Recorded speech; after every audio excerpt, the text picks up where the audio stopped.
Hello mga kasaltik! Ako to, no, si Madam P. Namiss mo ba ako? So, ayun. Medyo matagal ako nawala kasi, wala lang, masyadong busy-busyhan ng person, diba? Anyway, kaya ako nawala, i-explain ko lang ng maayos kasi medyo, di ba, nagtayo ako ng negosyo. Nagtayo ako ng negosyo. Tong itsura ko to, nagkakanegosyo to, no? Hello. Tapos yung negosyo ko medyo, ang daming ganap. Tapos, medyo nag-boom siya ngayon. Maraming customer, ganyan. Yung negosyo ko para sa mga hindi nakakaalam dyan. Pag kailangan mo ng mga ipinagbabawal, pinagbaam. Hindi, joke lang. Hindi yun ipinagbabawal, legal yun. Okay. Meron ako restaurant. At yung restaurant ko medyo nagbo-boom siya. So, maraming customer. Kaya minsan, jumuduty ako doon. Ayun. Nagpupunas ako ng lamesa, gano'n. Diba? O anyway, ayun. Kinailangan nila ng taga-punas ng lamesa at ako na yon. Kasi, yung mga kamay kong to, the best, ito talaga. Itong mga hinahanap ng customer. Yung mga ganito, yung parang nagpupunas ka lang ng lamesa, pero parang, yummy. Nakikita nila yung parang mga kikiam na kamay. Ginaganahan sila kumain. Di ba? Napaparami sila ng order. Ako yung solusyon. O anyway. O, dito na tayo sa reading. This is for, ano ba to? Collectives muna tayo kasi, mamaya na yung mga iba-ibang sign. Kung hindi ka pa nakaka-subscribe sa ating channel, subscribe na, Alam mo na ang gagawin mo. Pero kung wala kang saltik, kasi pang saltik nga pala to, bawal ka dito. Ban ka. O, di ba? May pag-ban. Ayun. So, anyway, ay yung mga naka-follow naman sa akin, naka-subscribe, lagi naman ako nag-update or lagi naman ako nag-upload doon sa ibang channel natin. Yung matinunga lang.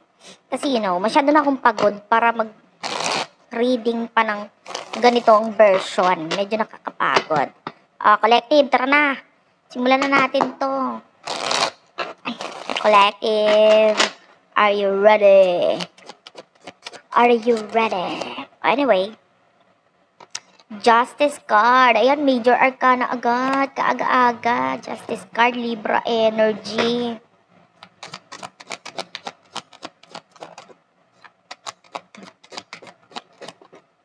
Wait lang.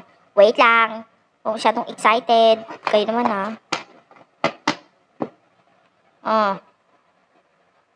The Hanged Man. Judgment and the Two of Cups. Ay, kung may mga maririnig kang parang utot, pero motor yun, ano yun pagpasensyahan mo na lang kasi hindi ko talaga makokontrol yung mga ingay sa paligid ko eh. O yan, bottom of the deck is the Six of Wands. Wait lang, nauuhaw ako. Iinom muna ako ng very, very light.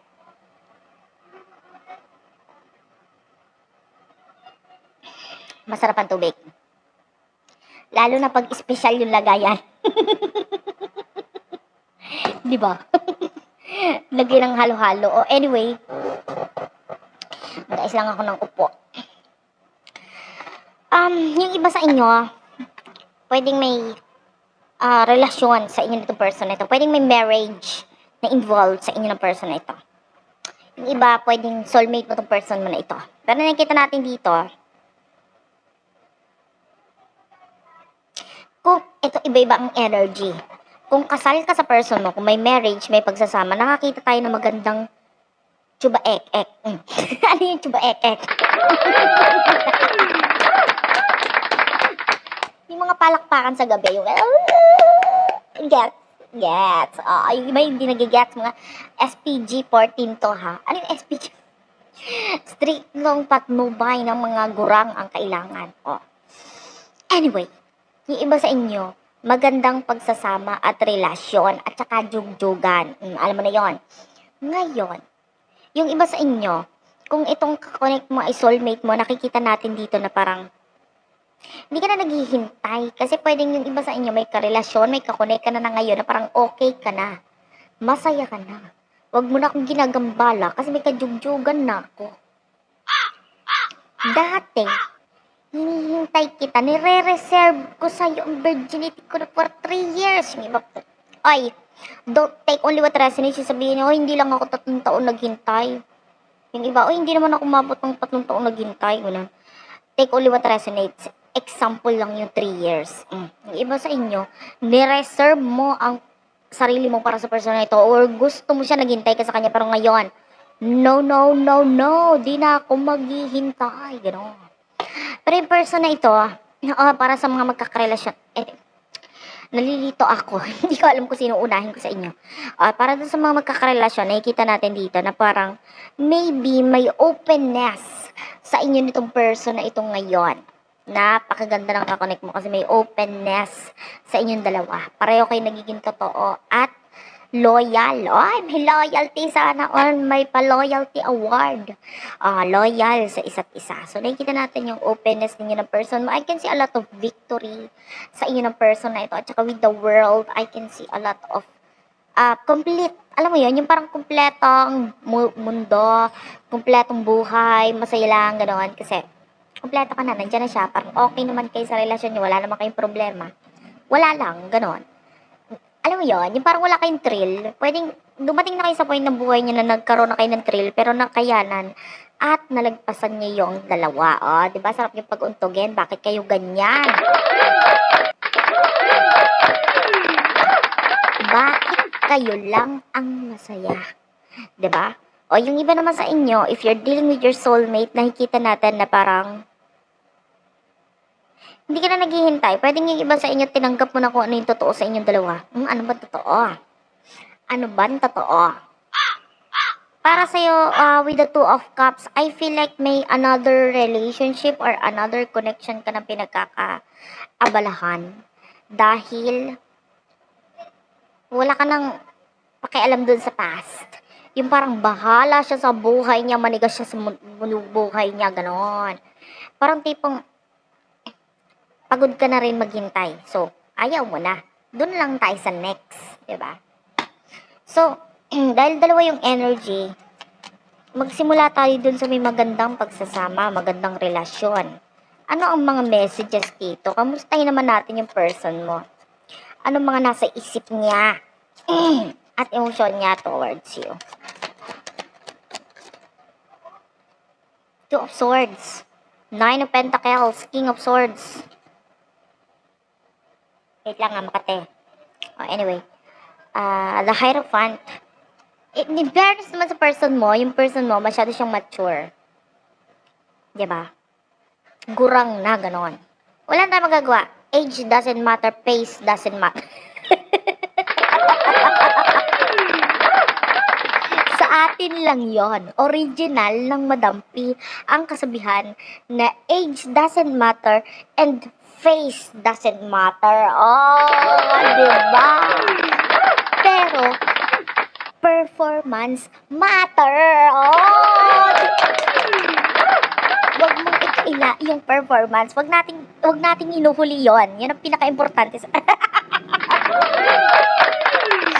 yun ang pinaka-importante sa lahat. Anyway, nakikita natin with the 9 of Pentacles, itong person mo, nagdidesisyon siya o nag-iisip siya na may kinalaman sa pera. Parang meron siya mga plano na parang, ano kaya maganda? Ano kaya magandang gawin? Ganto ganyan. Nag-iisip siya. Diba? Nang may kinalaman sa pera. Kasi yung person na ito, masyado siyang mature. Okay? Ayan, laglag tuloy eh. Wait lang. Ano ba? Ay magpakuha. Tapos at the bottom of the deck, you have here the 3 of Wands, Aries, Leo, Sagittarius energy, Page of Pentacles. This is your energy. Sa inyong dalawa, ikaw yung medyo immature. Sabihin, hindi ako naniniwala. Mature ako, mature. Hindi pa ako tapos. Ikaw ang medyo immature pagdating sa pera. Palakpakan natin yung mga expenses mo. Palakpakan natin yung mga pinag-check out mo sa Shopee.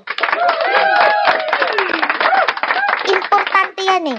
Yung iba, hindi ko alam kung yung iba ha.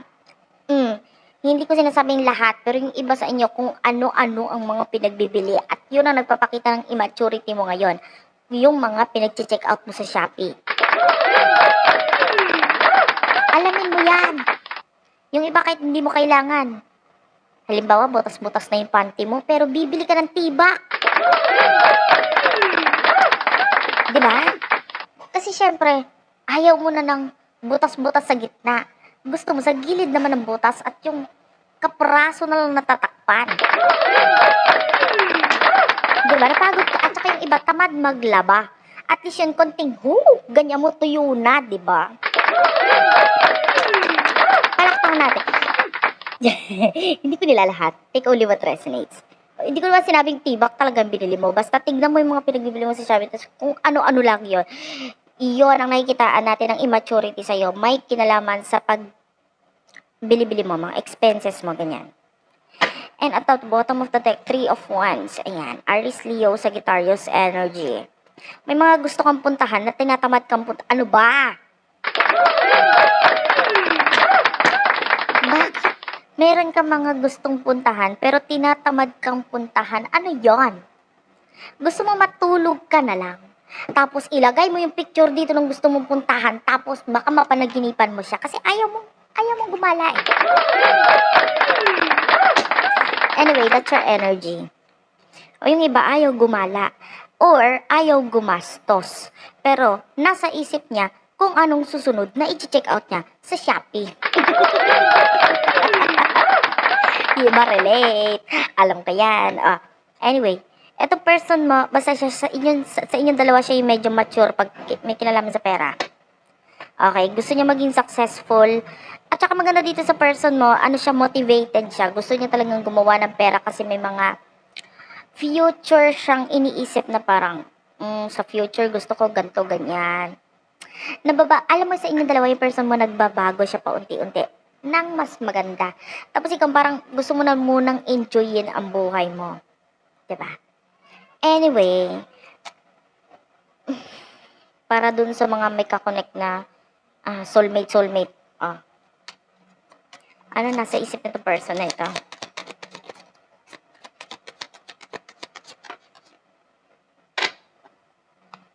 Ace of Swords. The Lovers. Oy! Ano to? Page of Swords. Gemini, Libra, Aquarius energy. At the bottom of the deck is the Five of Cups. Yung person mo. Di ba wala kayong masyadong connection, pero iniisip ka niya. Pinagpapantasyahan ka niya, Kabahan ka na kung anong suot mo doon sa pagpapantasya niya sa'yo. Di ba? Kabahan ka na. Kasi hindi lang basta pagpapantasya na iniisip ka lang yan na yung mukha mo. Hindi ganon. Pwedeng iniisip ka niya na naka-zoom in. Ganon. Anong zoom in? Anyway. Iniisip ka nitong person na to. Nalulungkot siya, Five of Cups. Cancer, Scorpio, Pisces energy. Three of Cups. Gusto niya ng reconciliation, pagkikita sa inyong dalawa. Gusto kanya kasi as a friend.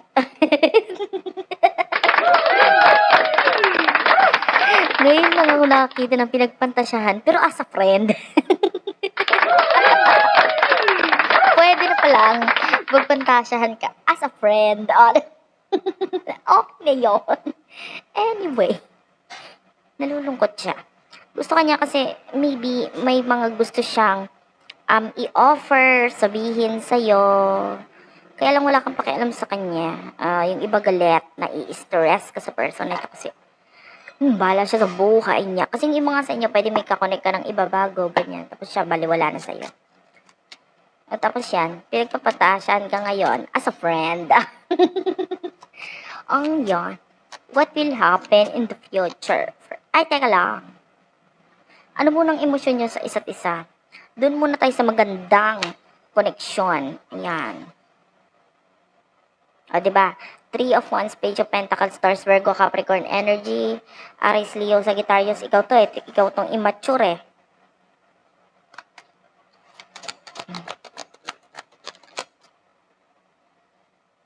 The Devil. Gusto mo ikaw ang masunod, o, diba? Pwedeng may naiisip yung person mo, pero gusto mo ikaw ang masunod. Okay? Sige, mag-isip ka lang, stressin mo ang sarili mo. Pero, pagkatapos mong isip, pag sabi mo sa akin, hindi ako papayag. O, ganun.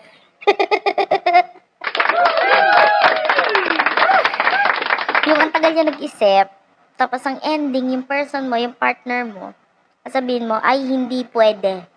Ako ang masusunod. Desisyon ako. O, diba? With the Page of Swords, Gemini, Libra, Aquarius energy. Pwedeng hindi ka nakikinig sa opinion nitong taong to. Parang, okay, makikinig ako sa opinion mo. Pero, kalimutan mo na yun. Ano yung opinion ko? Ako ang importante. Ako ang masusunod. Ganun ang energy mo. Sa ngayon, nakikita natin,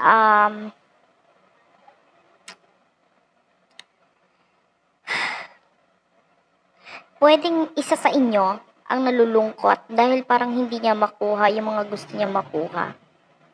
O pwedeng hindi pa nagiging ganun yung outcome pagdating sa finances, career, gano'n. Kaya parang nagkakaramdam tayo ng kalungkutan pagdating sa part na yon. Pero pagdating sa emotion ninyo para sa isa't isa na taong ito, you do have here the Three of Cups. Cancer, Scorpio, Pisces. Meron tayong nakikitang love dyan, friendship, and I can see a lot of, yung iba pwedeng hindi kayo okay dati, tapos naging okay na lang kayo ngayon. Kaya parang, alam mo yun, wala kang choice kundi maging okay. And then, pwedeng in the past, napaiyak or nalungkot ka na dito sa taong to, pero kinalimutan mo na yan. Parang bahala kayo. Basta ako, nandito ako ang masusunod. Ganon. Never mind my feelings. Pagdating doon sa may mga kakonect na soulmate, twin flame, ganyan. Ano yung emotion ng person ito para sa'yo? Nalulungkot. Ay, nagkakaroon ng Ten of Swords energy sa inyo. Ending. Nasasaktan ng person mo, Nine of Swords. Dahil sa The Tower ending sa inyong dalawa. Tapos nagkakaroon na nga ng ending. Tapos ang silent na. Ay, gandahan natin. Wait lang. Maarte ako eh. Gusto ko may echo. Silent night. Holy night. Hindi ko na alam ang lyrics. Okay? Tama na yon. Basta may silent night na nangyayari sa inyo. Walang usap-usap. At maybe ikaw ito. With the chariot na lumalayo dito sa taong to. I feel like kulang. Ayan, bakit ganito eh? The Ace of Cups, this is your energy na pwedeng yung pagmamahal or yung connection mo with your person. With the Death card, tinatapos mo na puro ending card, di ba? Eh, nasasaktan yung person mo. So, pwedeng may gusto siyang makuha na hindi niya makuha at ikaw yon. Kawawa naman yung person. Kawawa naman yung person mo. Diba? Tapos, what will happen in the near future for the both of you? Dun muna tayo sa may connection. Ano ang near future sa inyong dalawa nito person? Ito, Seven of Pentacles, Eight of Pentacles, Four of Wands, Aries, Leo, Sagittarius, Taurus, Virgo, Capricorn, Queen of Swords, and the Seven of Cups.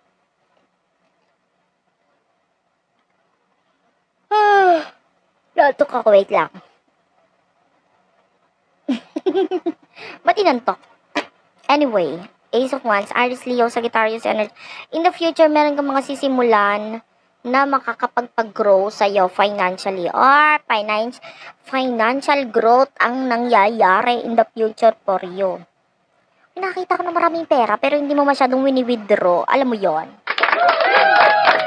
I'm so proud of you. Hindi ka masyadong magastos in the near future with the Four of Wands. Kung may pagkagastosan ka, may kinalaman sa stability or sa career mo.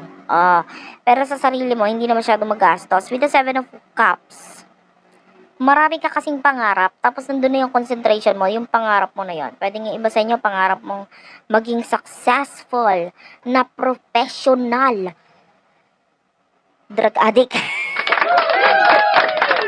Joke. Ikaw naman, gina-joke ka lang. Hindi, yung iba sa inyo, gusto mong maging professional, ano to? Basta, professional na something ko, ano bang profession. Tapos yun yung pangarap mo. Nandun ka nag-i-invest sa future mo, sa sarili mo. Ah, di ba?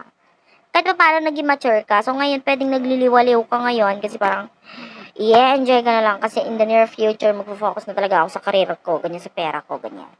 Pagdating sa person mo, wala, I can see peacefulness sa inyong dalawa. A lot of passion sa jugjogan, yun yan. Mainit na pagjugjogan. Ganun.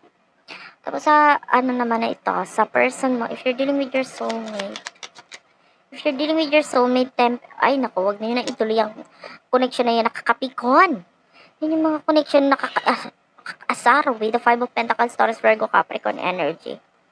Yung, may nakikita tayong paghihintay mula sa person nito with the 6 of Pentacles and the 10 of Swords. Naghihintay siya na tulungan mo siya pagdating sa pera, o, di ba?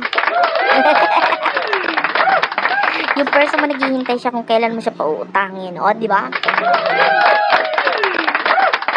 In the future, nakikita natin dito na maraming changes sa kanya pagdating sa pera, tapos ikaw yung iniisip niyang makakatulong sa kanya. Ah, di ba? Ano naman gagawin mo doon? Alamin din natin. May ending pa rin sa inyong dalawa, pero naghihintay siya na parang makaramdam ka naman. Umuutang ako. Uutang. Ano, obligasyon? Anyway, yun yung energy ng person mo. Makaramdam ka naman. Kailangan kong umutang. Mag-message ka sa akin, tumawag ka sa akin kasi kailangan ko ng utang. Diba soulmate tayo? Hindi mo ba nararamdaman na kailangan ko ng tulong mo? Kailangan ko ng pera mo? O, diba? Ganon. With the 5 of Wands, ayan, masyadong magulo yung connection in the near future para sa inyong dalawa. Dahil with the Empress, ang focus mo kasi sarili mo at hindi na siya. Ah, taray! Thank you for watching. I love you all, babush.